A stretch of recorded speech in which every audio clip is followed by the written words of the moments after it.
Hello, this is the BBC News with Fiona MacDonald. Last-minute legal challenges at the European Court of Human Rights have stopped the first flight sending asylum seekers from Britain to Rwanda from going ahead on Tuesday night. 7 asylum seekers were due to leave on the controversial flight, but government sources have confirmed that all of them have been taken off the plane and the flight has been cancelled.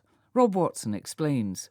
This has nothing to do with the European Union. The European Court of Human Rights enforces the European Convention on Human Rights, which the UK and many other countries are signed up to. And essentially what they have ruled is that there is a risk of irreversible harm to those potentially being sent to Rwanda.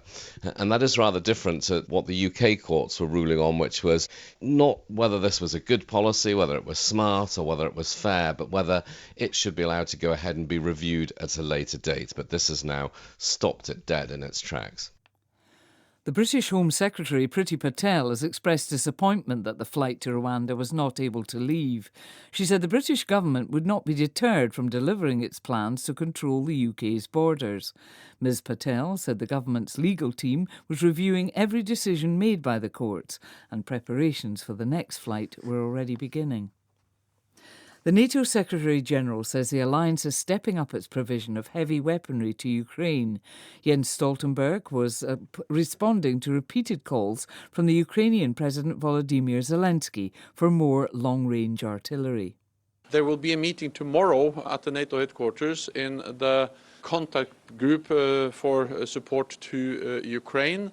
It meets regularly to coordinate efforts by NATO allies and partners to provide different types of weapon, different types of military equipment, including heavy weapon to Ukraine, because they absolutely depend on that to be able to stand up against the brutal Russian invasion. Tigrayan forces who have been at war with the Ethiopian government for more than 18 months say they're ready to send a high-level delegation to talks mediated by the Kenyan government.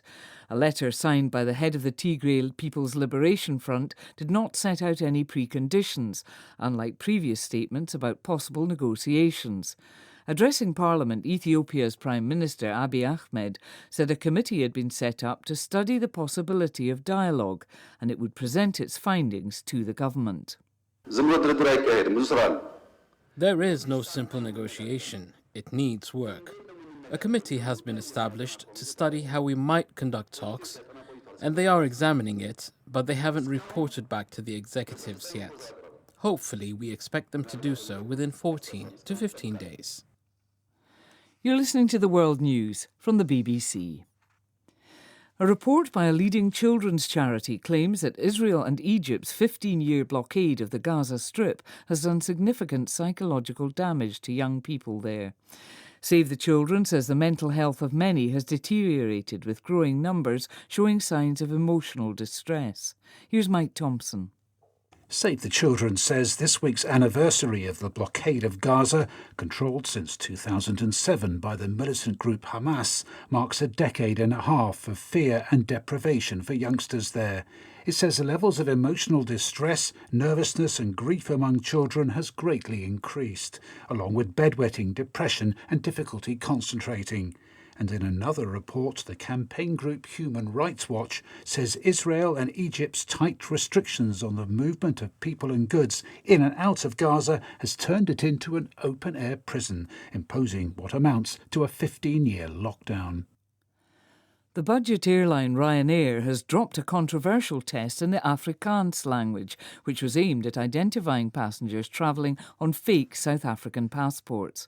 The Ryanair boss, Michael O'Leary, said the test was not appropriate. Under the policy, anyone who failed the quiz in Afrikaans was refused travel and had the cost of their ticket refunded. A senior Pakistani minister has urged people to drink less tea to help the government reduce its import bill. The minister said the government had been borrowing money to buy in the much-loved beverage, and if people reduce consumption by 1 or 2 cups a day, it would help the economy. Pakistan has already restricted the import of non-essential luxury goods to try to stabilise the economy. Costa Rica have claimed the final place in this year's Football World Cup tournament in Qatar. They beat New Zealand 1-0 in an intercontinental playoff. Costa Rica go into a group with Germany, Spain and Japan. BBC News.